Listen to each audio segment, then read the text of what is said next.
Muy buenas tardes, mi gente. Today is Saturday, July 27, 2024, and I am bringing you guys here to the lovely city of Pomona. Yes, guys, I am sitting here, or standing here, I should say, with our very own beloved landmark, the one and only Pomona Cemetery.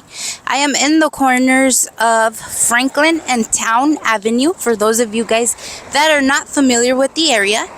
And yes, I'm here to share with you guys a scary story.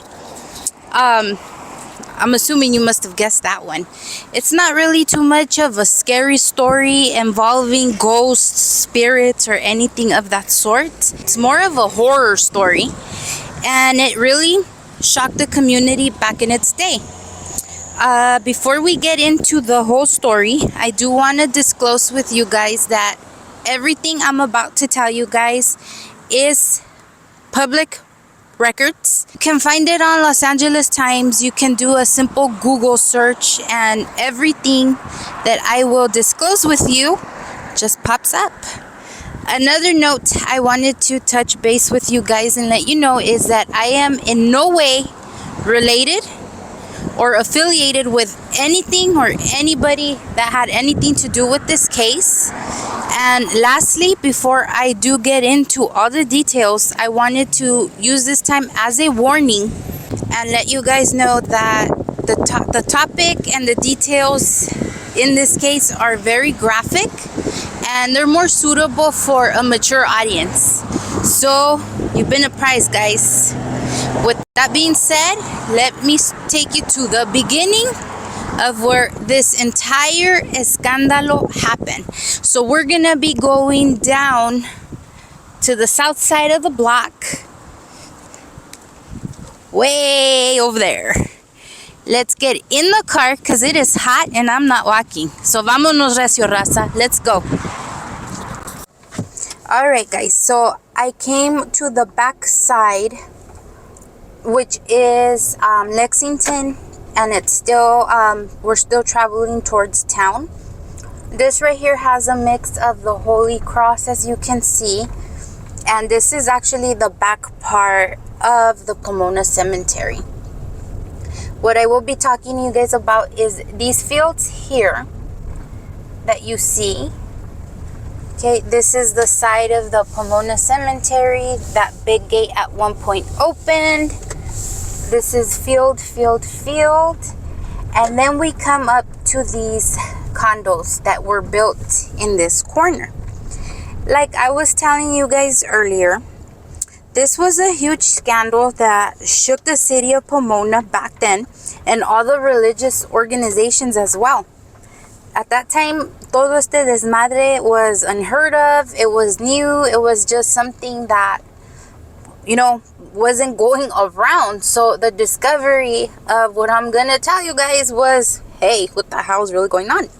I'm bringing you guys in here so you could get an idea of how it's set up in here. It's a whole community of all condos.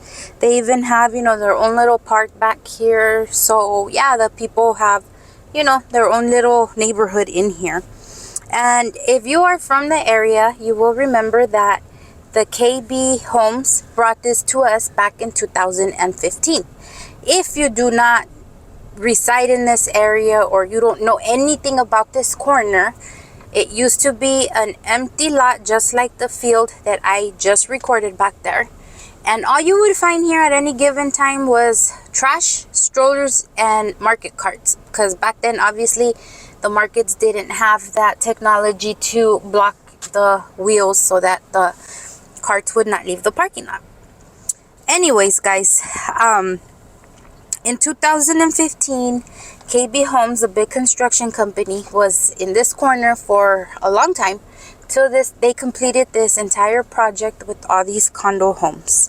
So let me tell you cuando empezó el escándalo. Fue in 1989 that the Pomona Cemetery was actually accused of throwing the cremation remains onto this lot right here, guys. This entire lot, once again, like I'm telling you, in 89 was just a field of tall grass.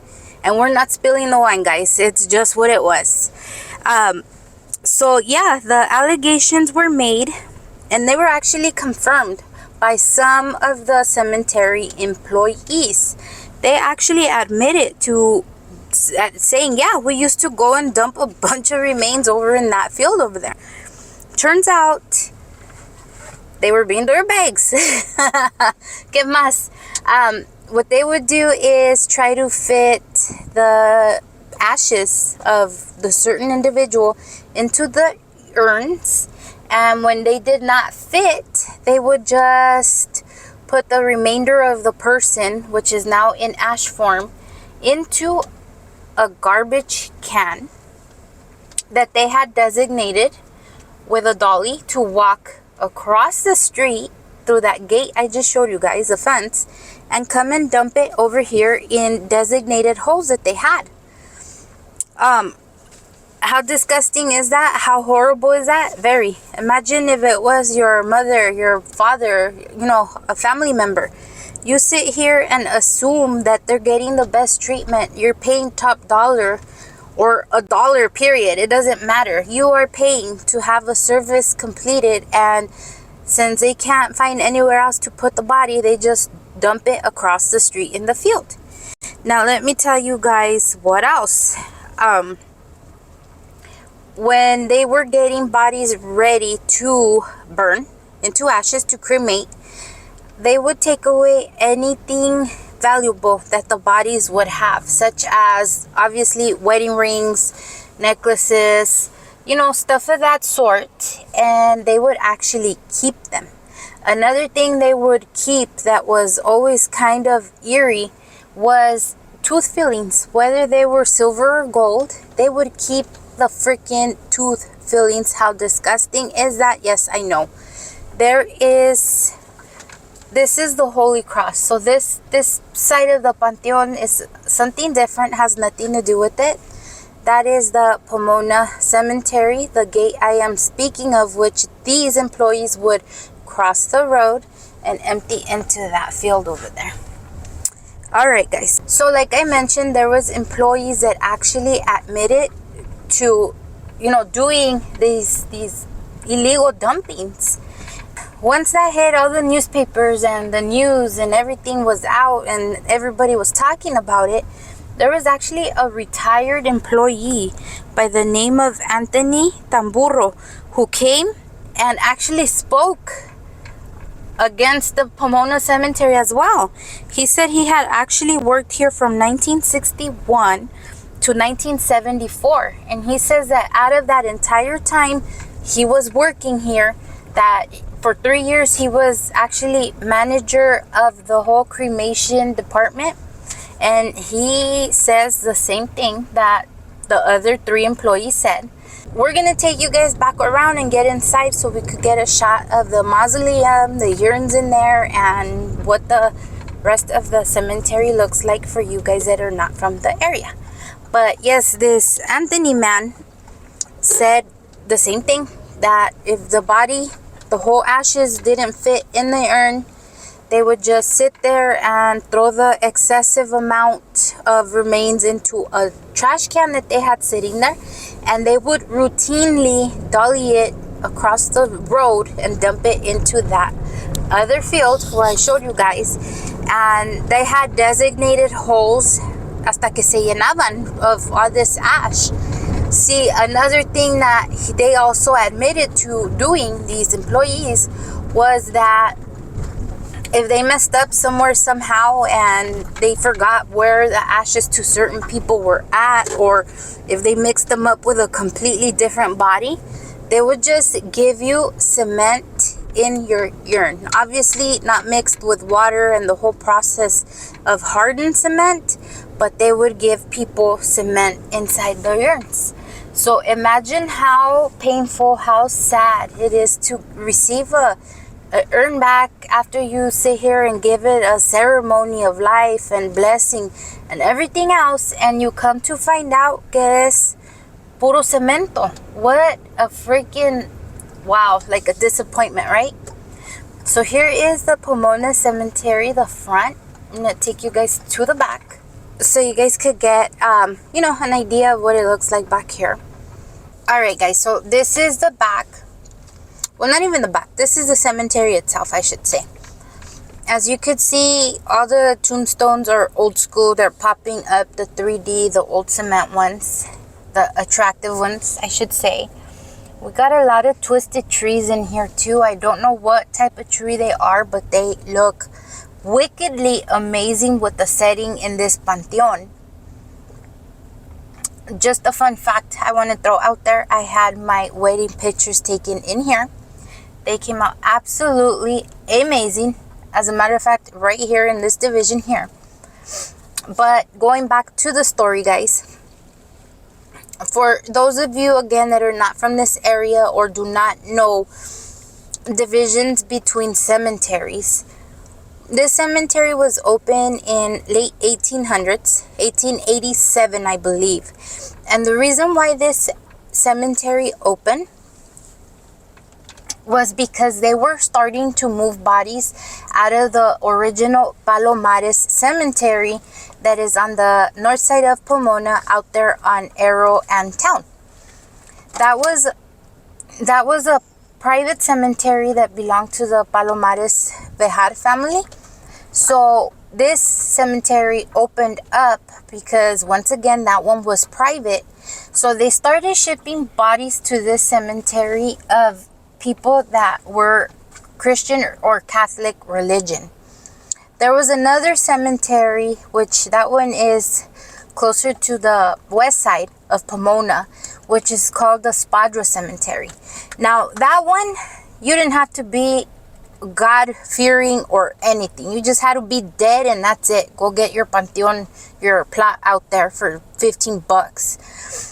And this one was religion orientated. You had to be of some kind of religion. So that is why, again, this cemetery opened for all the religious people that needed to be buried. And a lot of the Palomares bodies ended up being buried here or taken to Spadra if you didn't believe in religion. And that is where everybody just laid to rest. So, yes, going back to this escándalo, this big scandal of 1989, there was even workers that testified under oath at court with the judge, saying that they even had to squeeze 3 and sometimes even 4 bodies, guys, into the holes here that only obviously accommodate up to 2 bodies maximum. So yeah, Pomona Cemetery estaba chingando madres, raza. What else can we say? The person that was, in control of everything back then, that managed everything, and I believe owned part of this cemetery, his name was John Lemon, and he never wanted to talk about anything. All he would do is deny everything. No, it's not us, show me proof, this and that, and that was it. He never wanted to speak on it. He never wanted to, give his face about it, nada. Super coward man, that John Lemon guy.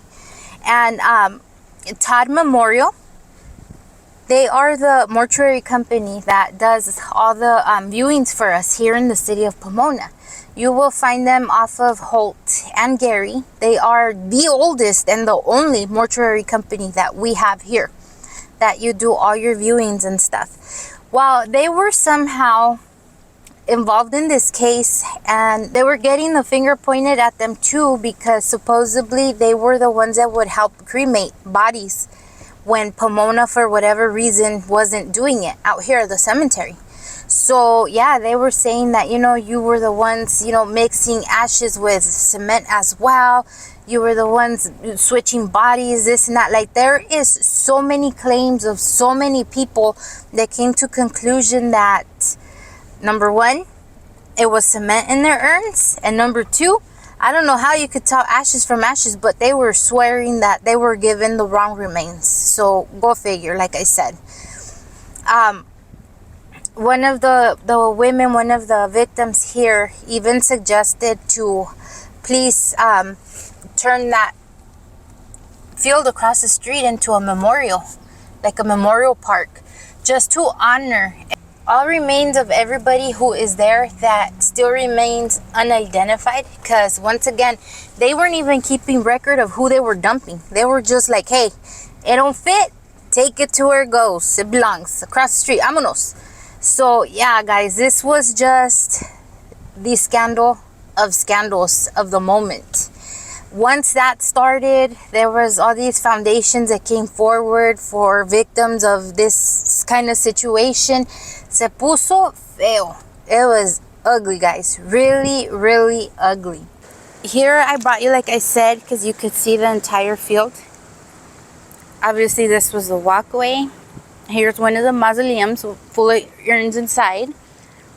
And then back here in this corner is where you will find the place where they do their cremations, the ovens, how they call it.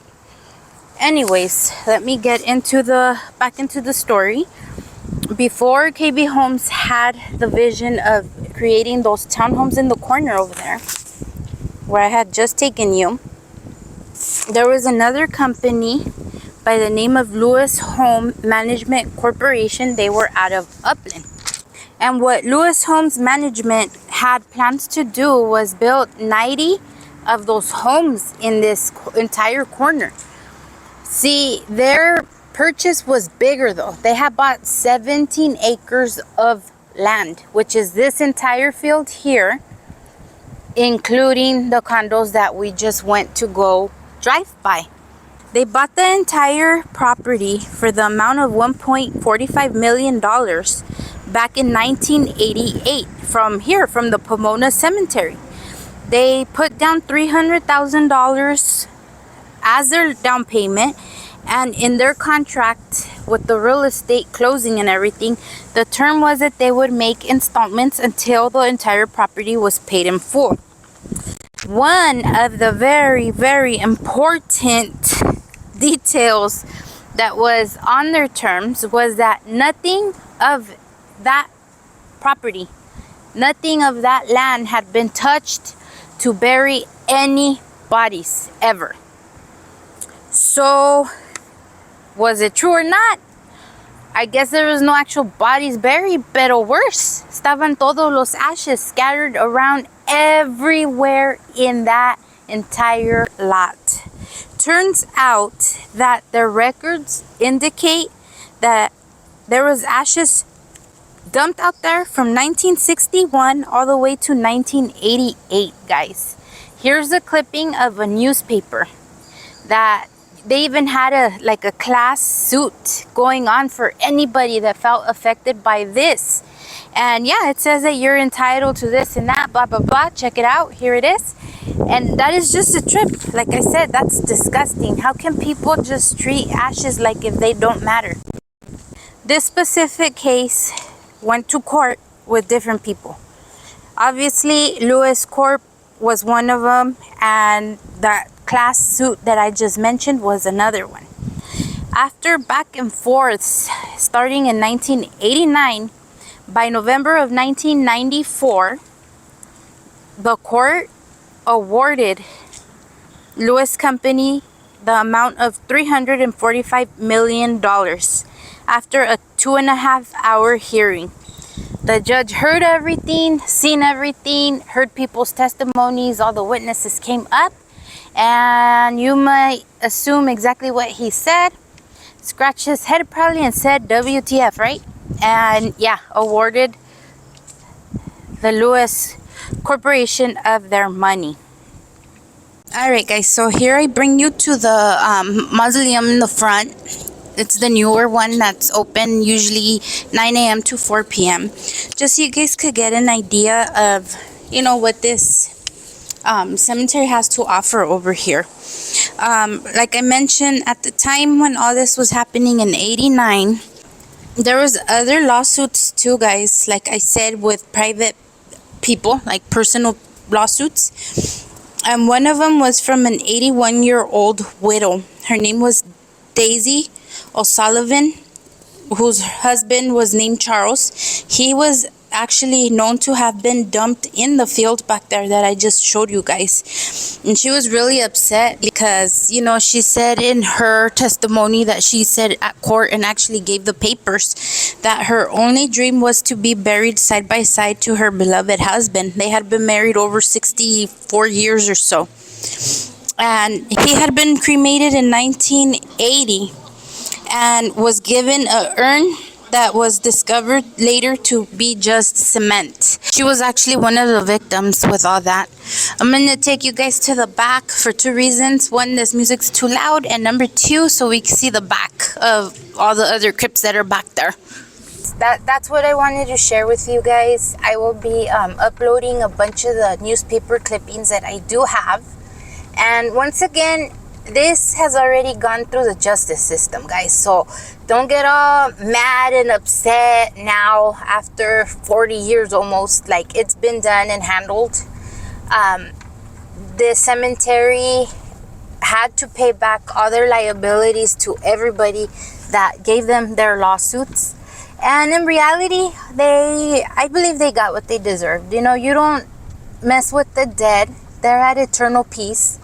Okay, you don't mess with the family of the dead. How many people, even now, you see all these GoFundMes because they don't have the means to sit here and bury your loved ones. The services, the coffins, the, you know, mass, everything that goes with it is so expensive. For people to scrounge up this money and try to give their loved ones, you know, that forever, that goodbye, you know, send them away with pride and respect, and then you have a company that just treats your ashes like dirt.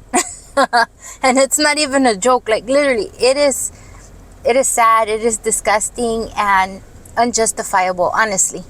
It's like, how can you not think up a different way to, you know, do away with these remains?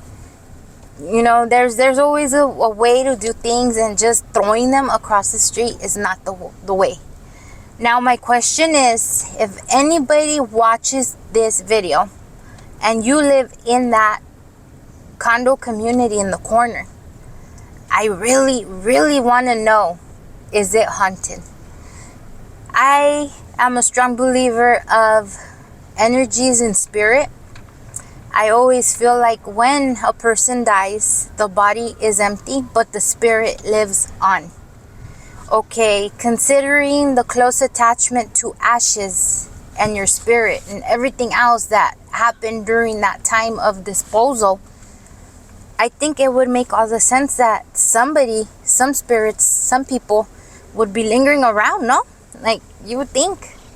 So that is my question for the community of the condos on Lexington and Town. Is your house haunted? Alright, raza, con eso los dejo. You got it from me, La Comadre B, right here in El Panteón de Pomona.